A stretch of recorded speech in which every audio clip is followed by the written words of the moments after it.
You know, I have been doing a lot of preparation videos leading up to this Le Mans race that I'm going to be doing, or the 24 hours of beam as I'm calling it. And you know what it's done? It's made my blood boil to go back and try to beat one of my old records, which was on Pikes Peak. This was literally the car which ruined Pikes Peak for me because it was so uncontrollable. Though I now know a little bit more about how automation works and a few more tricks up my sleeve. The goal though is not for the short track of 2 minutes, but for the long track of 7 minutes 40, which is already a world record. Do I have what it takes? Now, I don't want to go the LM hypercar route. I know we're a month out, but I'm already getting a little fatigued on it. So instead, we're going to go with one of these sort of vehicles. Now, I know a shorter wheelbase does help get these vehicles around, so I'm thinking maybe something like this. Short and wide. The first thing is we don't actually need a huge amount of power. Anything beyond, say, around 1,000 to 1,500 is kind of the limit of what's really usable in BeamNG from automation. There's no need to go with like the biggest engine possible. Instead, we can go a very light, flat 6-cylinder, and it doesn't need to be big at all. This is going to be a very small engine. It really only needs to be somewhere around maybe 1.5 liters. We're going to start with 2 liters. And this is, you know, about 1,000 horsepower from less than 2 liters, 1 turbo to keep the weight extra low. I hope this doesn't actually add weight to one side and make it a bit lopsided, but I suppose that doesn't matter too much. Oh, and I also didn't have individual throttle bodies, which, oh my god, gives us so much extra power. It's now a little over 1,100 horsepower, which to me is fine. I wonder what it sounds like though. It does look a little bit lighter with less of an intake manifold on. Oh my god, that wastegate is like smacking a baby child. That's what you do with babies, right? You just... I don't know, it's what my parents did. This is where the next trick comes in. You may think putting all that power down, you would want all-wheel drive. No, you really don't. Here's the thing about automation cars going into BeamNG. Rear tires are absolutely fine to put as much power as you want through, basically. The problem is the front tires are connected to the hub the same way as the rear is. The front hubs here only have 2 anchor points so then it can pivot when steering. So these become super duper wobbly. It doesn't help. The other trick I've learned, don't change tire quality.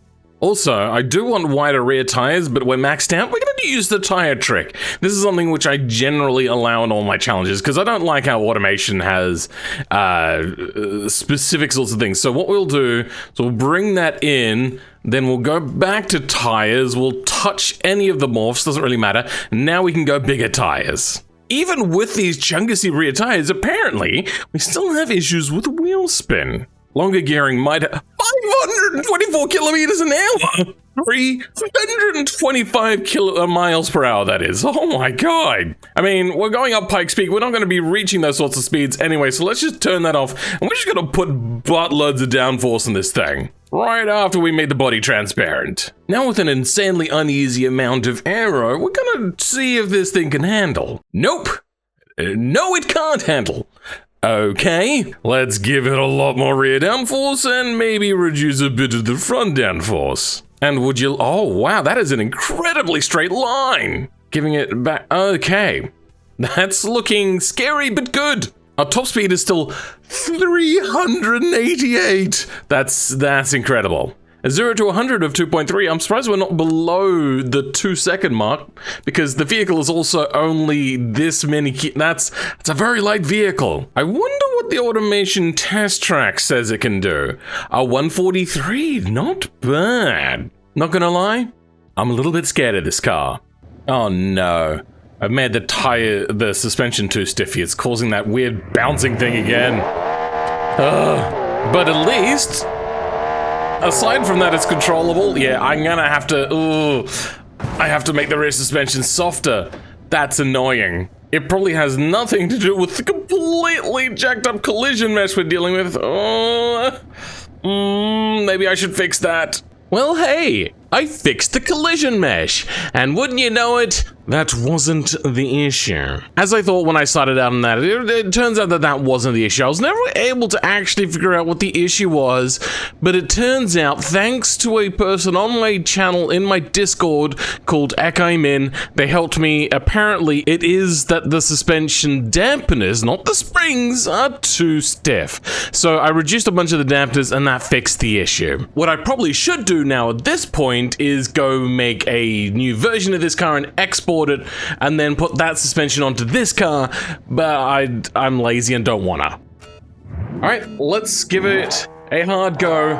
It has been a long time since I've taken it aggressively up here, and that's one thing I remember now, is the first corner under acceleration does cause major issues.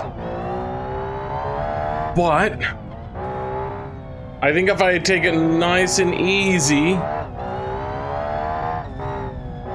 we're gonna be just fine.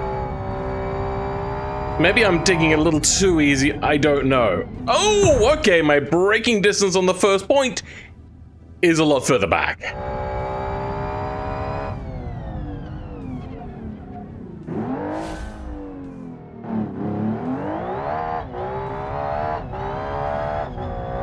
Okay, made it past the first hairpin. Oh, that almost went poorly. This thing luckily though has a very wide power range. Oh dear. Maybe I should go to VO for this, because this is hard to... It's gonna take all my concentration.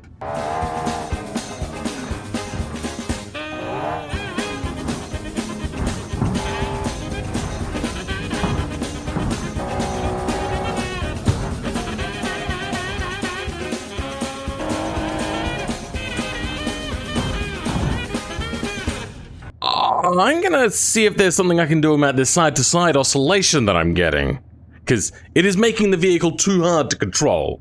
One pair of pants later. Well, I wasn't able to get it fixed. But it seems that most of the issue tended to be around the rim stiffness, hub stiffness, and tire stiffness settings. I haven't fixed it entirely, but it is a whole lot better. I turned on force feedback again, and this thing rattles like crazy now. BeamNG's force feedback isn't particularly great, especially when you're going with vehicles like this. The vehicle just does itself, as it stands. It's just kind of bugged, because it will sometimes just start vibrating when there's nothing happening. So, there were a few tricks I had to employ here, one of which was I turned on the, what was it? The ability to have the game counter steer.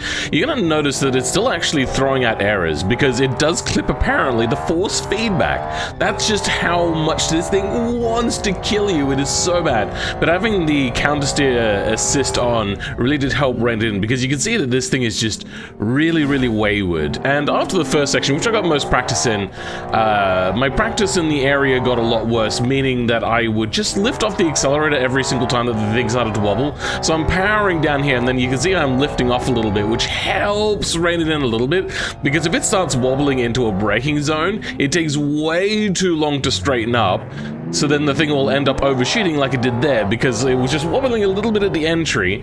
And then here, not so bad, because I braked really super early, and I'm braking really early for a lot of these things, so I feel if this thing had stiffer steering or whatever it is that's causing this thing to be really sloppy, it would become a whole lot better. I have known in the past that making a vehicle a little bit heavier makes things a little bit stiffer. That's not just true for automation vehicles, for any vehicle in BeamNG. And you can see that this thing, if you just treat it really calmly, it becomes a lot easier of a vehicle to drive. It shuttles onto braking, but that's what you'd expect from most automation lightweight vehicles. Braking super early again, but, you know, not early enough because the thing just isn't stable enough. Now, this is where the car always tries to kill me, and it's a struggle to get around here. As you can see, just a little bit of a whimper, because I think every time I made it up here, I almost always... Oh, sorry, I fell off all the time, except once, which I made it so close to the end, and then the car just decided, you know what, I'm going to kill you. But here we go. We're coming around the last hairpin, and then we got a sweeping corner, which you have to be a little bit careful about because this car becomes unstable over the crest of the hill like that. And then coming towards the end... All right, finally. I think I've been at that just a few hours at the very least, and I can already see I'm not at the top of the list. Oh, what a pain in the butt this was. I hate that. I was going to go do the long lap, but not anymore. No thank you. Yes, sirree, Bob. This one is Dunsky's. Nope. I'd like to take this moment to thank my channel members for being absolutely amazing, and that specifically includes DeHellerman for being a top tier channel member. For the rest of you, I'll catch you all next time. Goodbye.